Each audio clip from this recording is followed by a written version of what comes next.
The Equitable Life Assurance Society presents This Is Your F.B.I.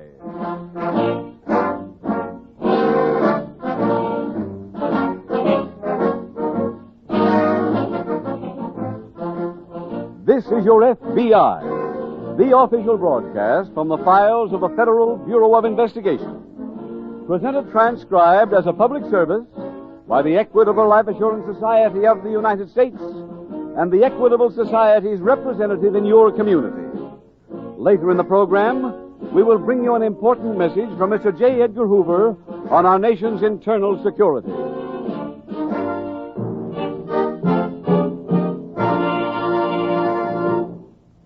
A shrewd psychologist who has had contacts with numerous leaders of American business once remarked, "Success and self-confidence go hand in hand.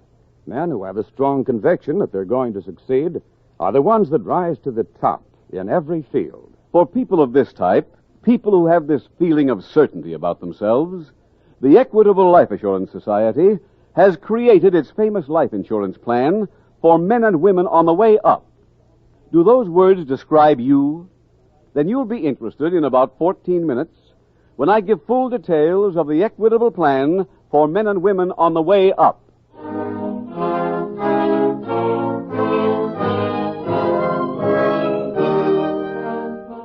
Tonight, the subject of our FBI file, extortion. Its title, The Straw Hat Shakedown.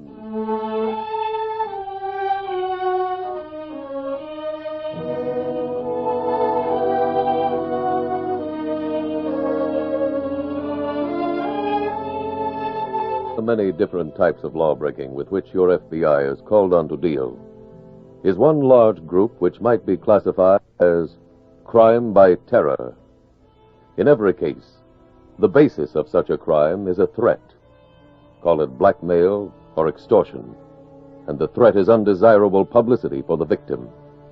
Call it racketeering, and the usual menace is damage to the victim's property or his business. In almost every case, however, the threat is fundamentally a bluff, because the criminal has good reason to fear publicity even more than the individual he threatens. When the prospective victim keeps his head, he can turn this fear to his own advantage by immediately reporting the matter to the proper authorities. Tonight's case from the official files of your FBI is the story of a person who lacked the moral courage to call on the local police for help. The results, as you will see, were tragic.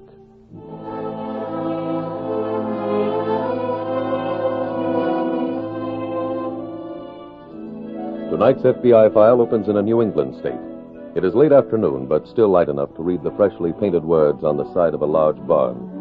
Grand View Summer Theater. In a field beside the barn are the actors waiting for rehearsal to start.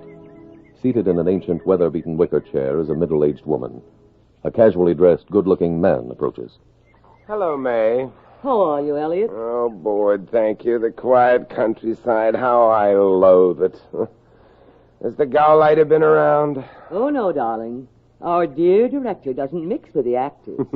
Familiarity breeds that thing, you know. Well, I must say this summer bid's fair to be as ghastly as the rest of the season's been. Slow year, dear? Oh, one show that staggered to Broadway and a month on the road with a well-basted turkey. Where'd you play? Mostly towns where the audience ate their young. Mr. St. Clair, I wonder if you'd run over our scene. I'd like some advice. Buy a textbook on plumbing and study it thoroughly. Oh, I'm serious. Having watched you through one rehearsal, so am I. Well, I don't consider that very funny, Mr. St. I Clair. didn't intend it to be, young man. Now scat. Scat! Oh, well, sure will. I'd forgotten how tender a juvenile can be. Oh, I wish I could forget this whole engagement. I'd like to be in a plane right now, winging westward to the land of the cinema. Well, darling, why aren't you? It has to do with money, dear. Lack of it. Mr. St. Clair, may I talk to you, please? Surely. I was given to understand that you'd played this part before. That's true, several times. This same interpretation? Yes, why? Well, to be honest, I sense a lack of feeling, Mr. St. Clair. I don't quite believe this man you're doing. I'll consider that a matter of individual opinion. I'm afraid it goes beyond that. I'm billed as director of this piece. I want the performances up to my standard. We'll do a complete run-through in a few minutes. Let's bring him to life, St. Clair, shall we? Bless his little pear-shaped tones. Bless his little pear-shaped head. Well, I may go off the dry tonight. Can you afford a bottle, dear? I don't have to. Didn't you see the invitation? To what? The company's been invited to a party that's being thrown by the patrons and patronesses. Ah. Here, read all about it. Are these patronesses? Uh-huh. They look like pictures on canceled stamps. Ha ha! Hey. What? I know one of these fair damsels. Is that a boast or a confession? More than that, darling, it's a reprieve.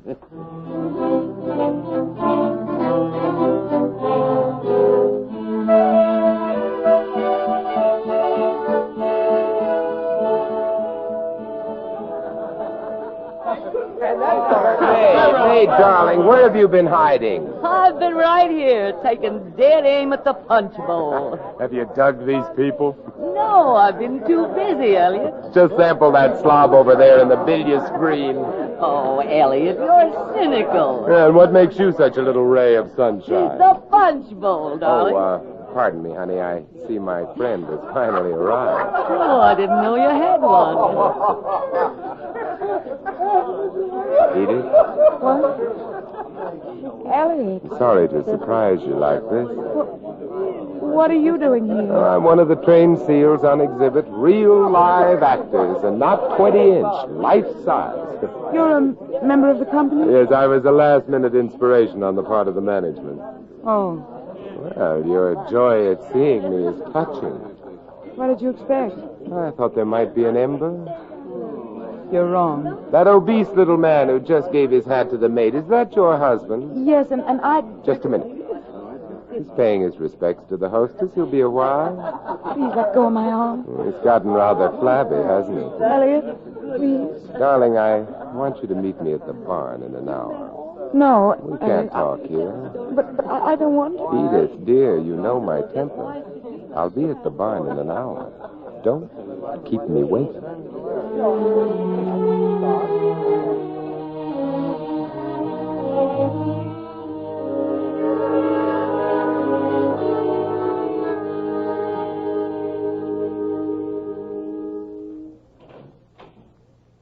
Edith?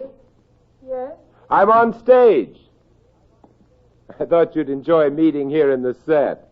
Elliot, I can't stay long. Oh, but darling, this is the first time we've been alone in 10 years. I don't know why I came here. You came to see me and to go through my scrapbook. Your scrapbook? Sure, I thought you'd be interested in the progress I've made since those days. Look, this is 2 seasons ago, Cyrano. And why they picked Ferrer to do the picture after my notices at the Wellington Drama Festival is beyond me. Elliot, I must go. Wait. I knew you'd want to see this picture of us. You kept that. Of course. And then this one of you. Actress arrested in extortion plot. Actress Edith Wayne this afternoon was arrested by police as she attempted Yes, to... I remember. Yeah, but look at the picture. You handcuffed to the marshal on your way to jail. Elliot, what do you want? I'd like to sell my scrapbook. Nobody knows better than you. I wasn't guilty that Edith, time. darling, I need money quite badly. My price for the book is $5,000. That's ridiculous. I couldn't get that Darling, much. you couldn't possibly have married that cretin for love. I want $5,000 from either you or Mr. Calhoun. And I want it Saturday night.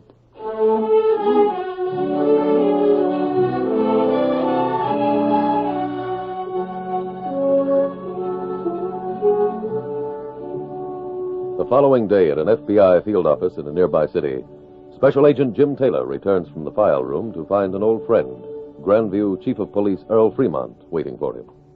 Well, hello, Earl. Hi, Jim. How's the fishing been? Well, don't spread this around, but since I became chief, I haven't had a rod in the water. Is Grandview that crime-ridden? Seems like it. I'm down here today on one, as a matter of fact. Oh?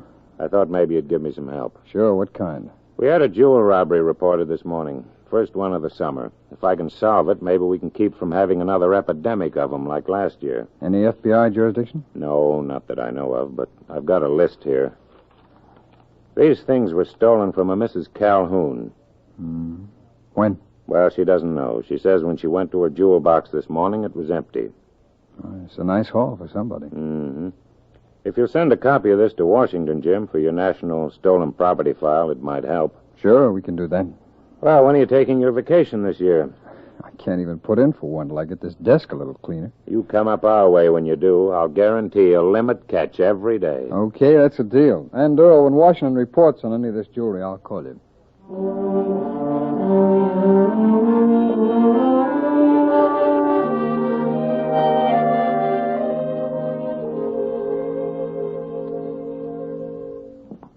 When one has traveled as much as I have, and one has seen snow-crested mounts of...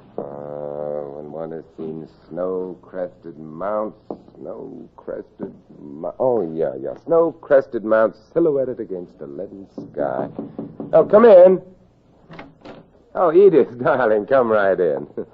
Sit down, darling. I've just been studying. Even though I've played this thing 3 times, 150 sides is still a mouthful. I don't suppose you'd care to cue me. Elliot, why did you mail me that letter? Oh, you received it? Yes. I was shocked. Oh, but darling, in every drama, the letter plays an important part. I suppose you were shocked by that part about killing you? That was merely for dramatic effect. Now, did you bring the money? Yes. Splendid. I'll take it, please. First, I want to promise. Of course. You'll never ask for more? Oh, I'm surprised at you. Do you promise? Solemnly. Now the money. Here. Elliot, is this all? Yes, darling, and don't feel badly. Your money's going to a worthy cause. With it, I shall be able to invade Hollywood, and all because of the inspiration you've given me in this envelope.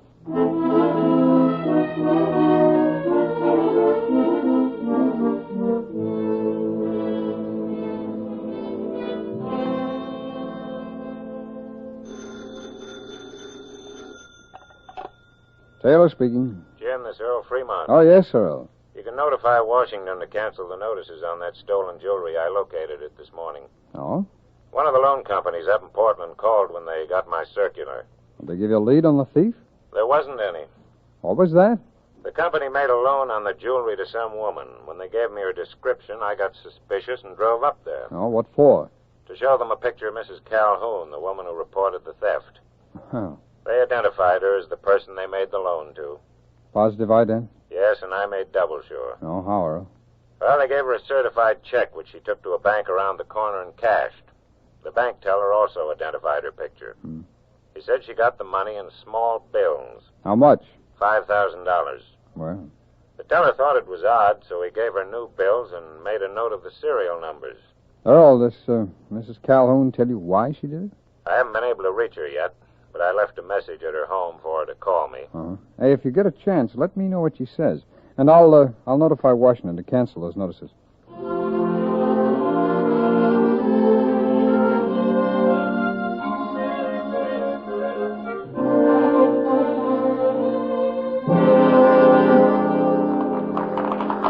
Why doesn't the fool leave the curtain down?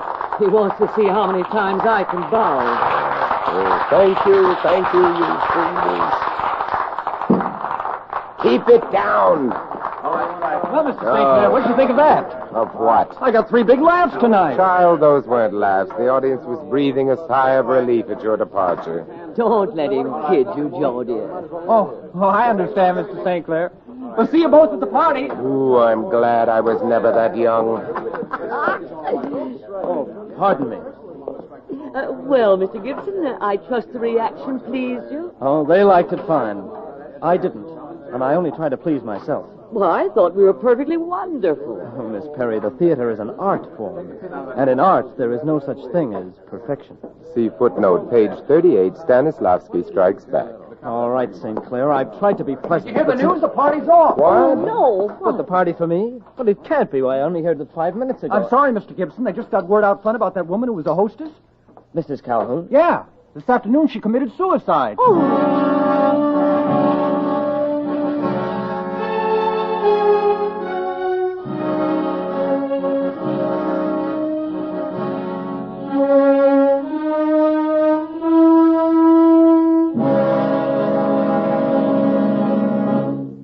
We will return shortly to tonight's case from the official files of your F.B.I. Now, for a moment, let's consider an entirely different type of case. One which shows American life and American character at its best. The case of Harry Stratford. Harry got out of the Navy early in 1946, landed a job as an advertising writer, and made good. His starting salary was small, but he's been raised again and again.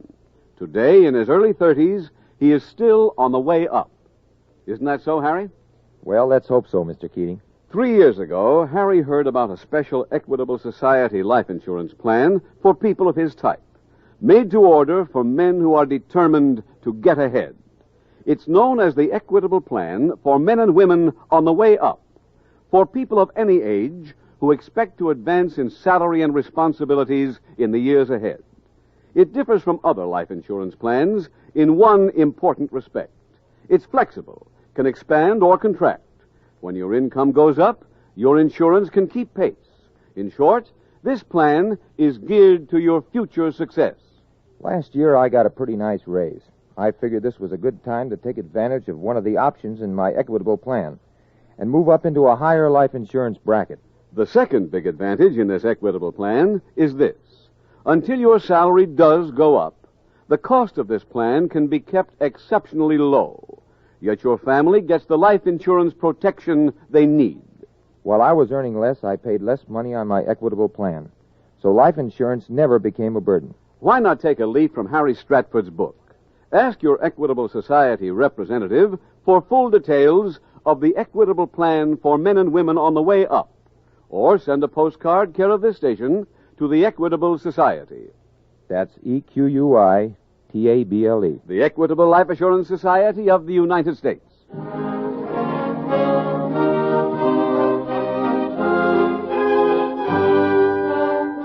And now back to the FBI file, The Straw Hat Shakedown.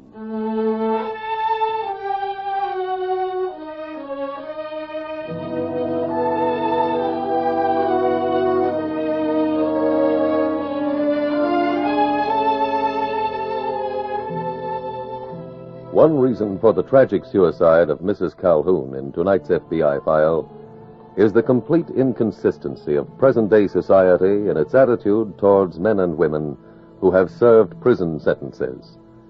We want them to reform, and yet make it immensely difficult for them to do so. Their record becomes a lifelong handicap.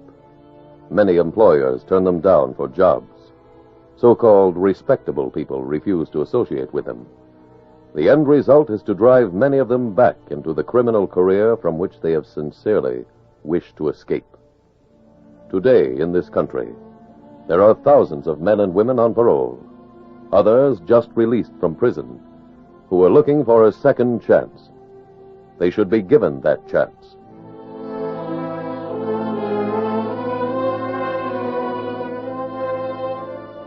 Tonight's FBI file continues at the FBI field office the following day. Special Agent Jim Taylor is at his desk when his phone rings. Taylor speaking. Earl Fremont, Jim. Oh, yes, sir. More news on that jewel robbery. Oh, well, you didn't have to call me earlier. Could have dropped me a line. No, I called because you're in on it. Oh, how come? Mrs. Calhoun, the woman who robbed herself, committed suicide yesterday. Oh. I found a suicide note, also a typewritten extortion letter threatening her life. Was that mailed to her? Yes, I've got the envelope. It was postmarked here in Grandview. Well, that gives us jurisdiction, all right. I'm sending the notes down by messenger. Good, I'll get them over to our lab. I also sent along Mrs. Calhoun's jewel case. I found it empty beside her body. It's got some prints on it. Fine. Oh, Earl, have you been able to develop any suspects? No, not yet. All right, I'll start up there right away.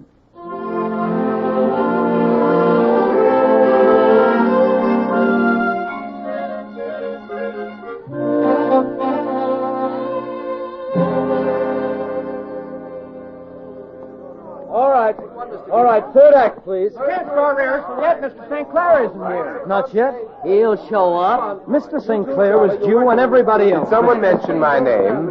I suppose you've got a good excuse for holding up the entire company. I was tired. Well, so am I. I'm tired of you and your lack of regard for your fellow actors. Dear boy, I make you a gift of my part. What? As of Saturday night, I am no longer a member of this taffy-pulling society. Elliot. Your notice is accepted. Mr. St. Clair, I wish you wouldn't go. I was learning so much from you. Thank you. I will cherish and press that in my memory book next to my laundry bill. I thought you were playing out the string to get some wardrobe money. I can make this much stopping runaway horses. Tell me where. I'll go with you. Mr. St. Clair, you're staying with us through the Saturday night performance, I believe. Yes, that's right. Then you still owe me this rehearsal time. Now let's do a little work, huh?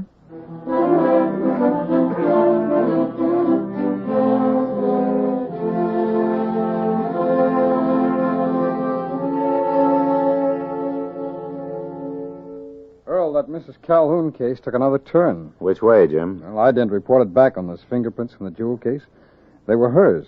Well, nothing odd about that. No, but Mrs. Calhoun had a record. The criminal record? Yes, she was arrested 10 years ago for extortion. Served 3 years. I'll bet no one here in Grandview even suspected that. Her name then was Edith Wayne. She was arrested delivering a note. She said at the time she got it from someone named Parker. They ever find this Parker? Yeah, but he wasn't prosecuted. He denied her charges, and there was no way that she could prove them. Parker? The extortion note I found by Mrs. Calhoun's body was signed with the initials G.P. Parker's first name was George. Yeah, could be he came back. Have you got anything on him? No. As I said, he wasn't prosecuted. I got what might be a lead from Mrs. Calhoun's chauffeur. No? He told me he drove her to Portland and back the day she took the jewelry to the loan company. Back to the Calhoun home? No, to a barn they're using for a theater out on Route 11. The chauffeur says she held a manila envelope in her hand all the way down there. When she came out of the theater, she didn't have the envelope. That could have been the money. Well, if it was, she gave it to somebody in that theater. Mm-hmm. Have you been over there yet? No, I just got this dope on the phone. Well, come on, Earl. Let's drive out to the theater.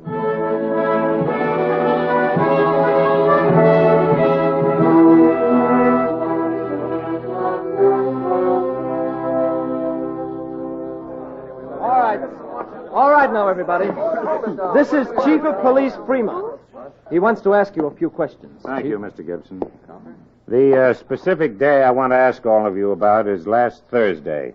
Now, to refresh your memory, that's the day after the patrons and patronesses had a cocktail party for you. We rehearsed here that day, Mr. Fremont. All of you?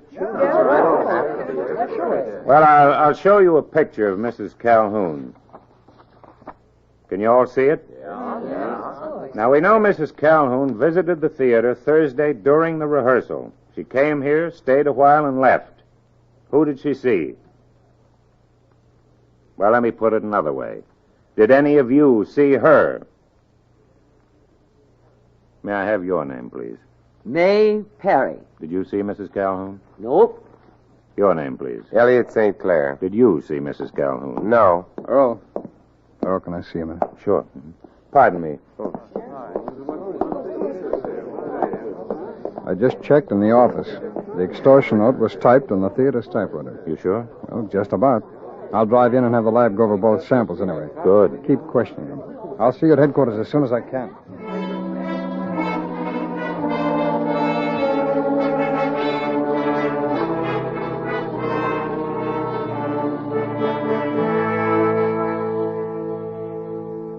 Earl, the lab just confirmed our theory. The typewriter was used on the note, but it's no help. No, why not? Well, I just found out that typewriter in the theater office is almost public property. The actors use it, the office help uses it, the stagehands borrow it sometimes. It's all over the place. So even knowing the note was written on it doesn't pinpoint any suspects. Yeah, that's true. If we only had a fingerprint or some physical clue we could work on. In your questioning, did you touch on that GP business? I asked if any of them knew a man named George Parker. None of them did. Oh, I brought Edith Wayne's record back with me. Here's all we've got on who Parker might be. Said he was a male model, living at 33 Madison Street. Well, Jim, how about checking there? I did. Nobody remembered him. If we could only get some kind of description. Wait a minute, Earl. I think I'll go into town and cover one more angle. I'll be back as soon as I can.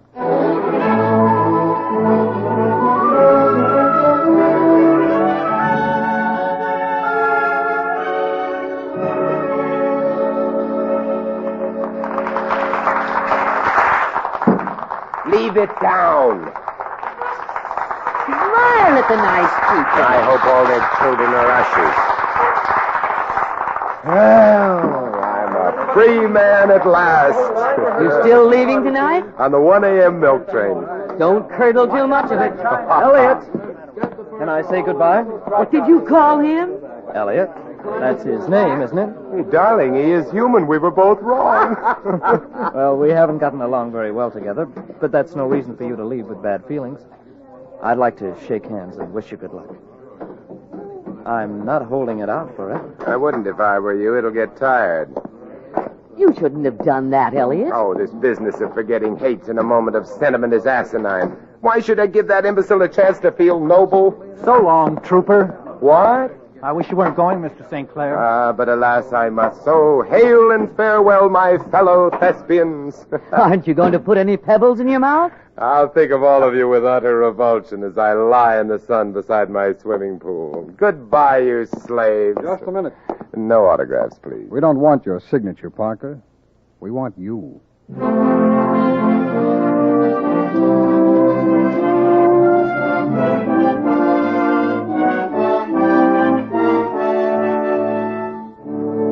George Parker was convicted in federal court of the federal extortion statute and sentenced to serve 5 years in a federal penitentiary.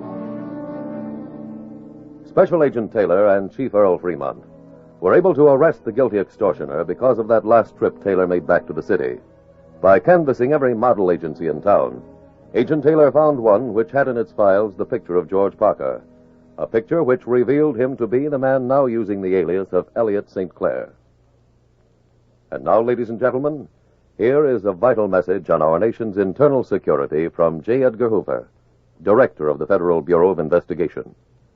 Mr. Hoover's message is, and I quote, "Espionage is the obtaining of confidential information regarding the national defense and furnishing it to unauthorized persons to the detriment of the United States or the advantage of a foreign power.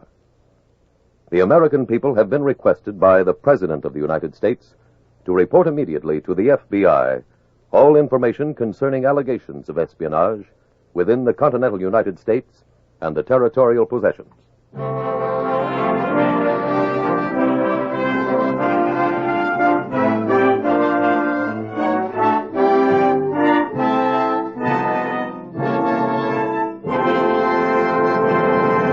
Now, one last word on the Equitable Society's plan for men and women on the way up. Remember, it's made for the man who knows that the day's not too far away when he'll tell his wife, Hey, Madge, good news. I've been promoted to a bigger job. are you that kind of man? Then don't wait another day. Ask your Equitable Society representative to work out your own personal plan for a man on the way up. Or send a postcard care of this station to the Equitable Life Assurance Society.